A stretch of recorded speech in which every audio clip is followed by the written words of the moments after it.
Hello and welcome back to a brand new video of Audiverse. तो guys, नेमोर उसका ability क्या क्या है, उसका पावर क्या है, और वो बंदा आया तो आया कहाँ से, तो क्या है नेमोर का असलियत। तो आज के वीडियो में उसी बारे में फुल्ली डिटेल के साथ वीडियो होने वाला है, तो समझ सकते हो। तो वीडियो को शुरू से लेकर अंत तक ध्यान से देख लेना।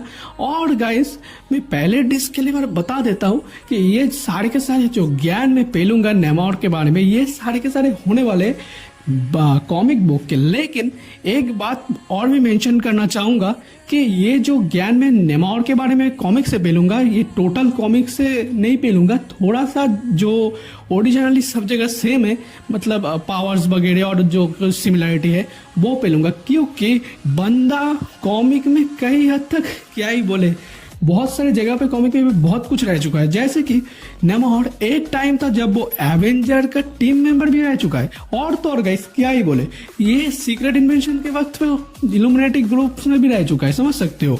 और तो और यही वो बंदा था नेमोर जो फिनिक्स फोर्स को हेल्प करके टोटल वकांडा को डिस्ट्रॉय करने लगा था। और वो तो बात की बात है कि हमारा टिचाला भाई साहब यानी कि ब्लैक पैंथर ने बंदे को खतरनाक लेवल से धोया था और मरने के हाल पे छोड़ दिया था, समझ सकते हो। तो इस वजह से हम सिर्फ और सिर्फ नेमोर का जो स्टोरी है और उसका क्रिएशन कैसे हुआ और बंदा आया तो आया कहाँ से और उसका पावर एबिलिटी क्या क्या है, तो उसी बारे में कॉमिक से ज्ञान लेंगे। तो चलो बिना कोई देरी किए वीडियो को शुरू करते हैं। सो गाइस, कहानी का शुरुआत होता है कुछ बहुत साल पहले, जहां पे एक वाइब्रेनियम से भरी हुई शिप अटलांटिक ओशन में एक ग्लेशियर से अटक जाता है और उसी शिप को रेस्क्यू करने के लिए भेजा जाता है एक टीम को एक शिप के साथ। लेकिन इस बात से अनजान कि ठीक बा उनके नीचे 20 समंदर के अंदर किंग ऑफ एटलांटियन थेकोर और एटलांटियन किंगडम एग्जिस्ट करता है। तो क्या सीन हुआ आप लोग सुनो। मतलब जो रेस्क्यू टीम का कैप्टन था लियोनार्ड मैकेंजी, उन्होंने जिस जहाज को बचाने के लिए आया था उस जहाज के पास बॉम्बिंग करने लगा, यानी कि बॉम्ब फेंकने लगा, जाकि वो जहाज वहां से निकल आए। लेकिन एटलांटियन सोचने लगे उन पर हमला हुआ रहा है, और वो भी इंसानों द्वारा, समझ सकते हो। तो कुछ सीन इसके चलते एटलांटियंस का जो प्रिंसेस था यानी कि फिन थेकोर का बेटी थी वो ऊपर आके देखने लगी क्या हो रहा है क्या नहीं। तो इस बट गाइस, एटलांटियन फिजियोलॉजी होने के चलते फिन पकड़ गई, और फिन को जब लियोनार्ड मैकेंजी यानी कि कैप्टन के सामने पेश किया गया तो क्या ही बोले, दोनों के अंदर आशिकी जाग उठी और दोनों लैला मजनू बन गए, और जो नहीं होना था वही हो गया, समझ सकते हो। और गाइस, इस दौरान हमारा थेकोर यानी कि किंग ऑफ एटलांटियंस को ये लगने लगा कि जो अटैकर्स थे उन्होंने शायद उनके बेटी फिन को पकड़ रखा है, समझ सकते हो। तो इसके चलते थेकोर अपने आर्मी को भेजता है वो शिप को तबाह करने के लिए और अपनी बेटी को वापस लाने के लिए, और थेकोर ऐसा करता भी है।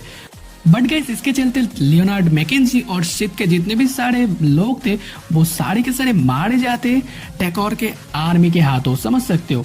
और थेकोर क्या ही बोले, थेकोर अपनी बेटी फिन को वो अटलांटिया में वापस तो ले जाता है, लेकिन उसका कुछ समय बाद एक बच्चे की जन्म देता है हमारा फिन, यानी कि प्रिंसेस ऑफ एटलांटिया एक बच्चे को जन्म देती है, और वो भी किसी ह्यूमन और एक एटलांटियन का हाफ ब्रीड बोल सकते हो, कुछ ऐसा सीन था।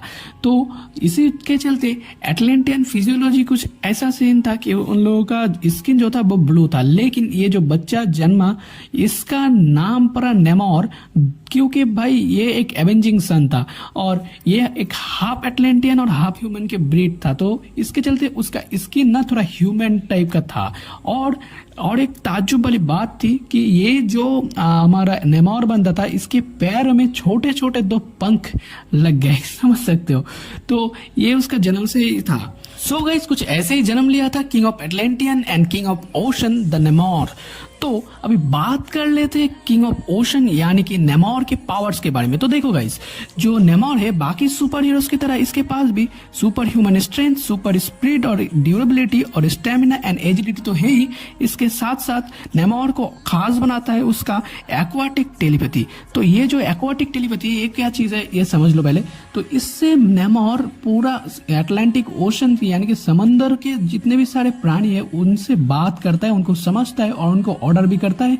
यानी कि एक लफ्ज में बोले तो नेमोर एक्वाटिक टेलीपैथी के द्वारा समंदर के सारे जीव को वो कंट्रोल कर सकते हैं, क्योंकि वो ऐरा गैरा कोई बंदा नहीं है, वो किंग ऑफ ओशन है, समझ सकते हो ना। तो ये सब छोड़ के भी बंदे का पावर यही तक खत्म नहीं होता, इसके पास और भी बहुत सारे पावर्स है, जैसे कि इलेक्ट्रो लोकेशन। इसके द्वारा वो सारे के सारे चीजें का लोकेशन पता करता है। और नेमोर के पास इग्नोविजन एंड हियरिंग इन वाटर, यानी कि बंदा पानी तक में सुन सकता है, समझ सकते हो।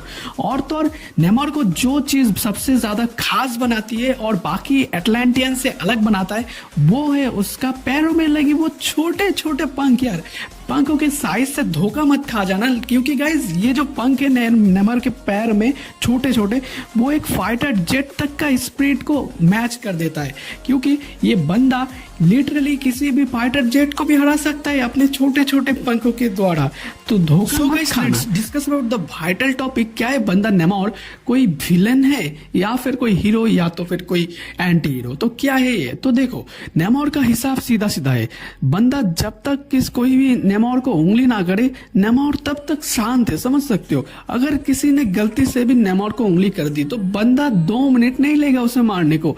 तो कुछ ऐसा है नेमोर का सीन, यानी कि नेमोर ना ही कोई हीरो है और ना ही कोई विलेन, ये बंदा सीधा सीधा एक एंटी हीरो है, समझ सकते हो। तो गाइस आप लोगों को क्या लगता है मेरे को कमेंट पे जरूर बताओ, और वीडियो अगर अच्छा लग रहा है तो वीडियो को जरूर से लाइक कर देना। और गाइस अगर चैनल पे गलती से भी नए आ गए हो ना तो सब्सक्राइब करके ही जाना। तो आज के वीडियो में इतना ही, फिर मिलेंगे, take care, tata, bye bye.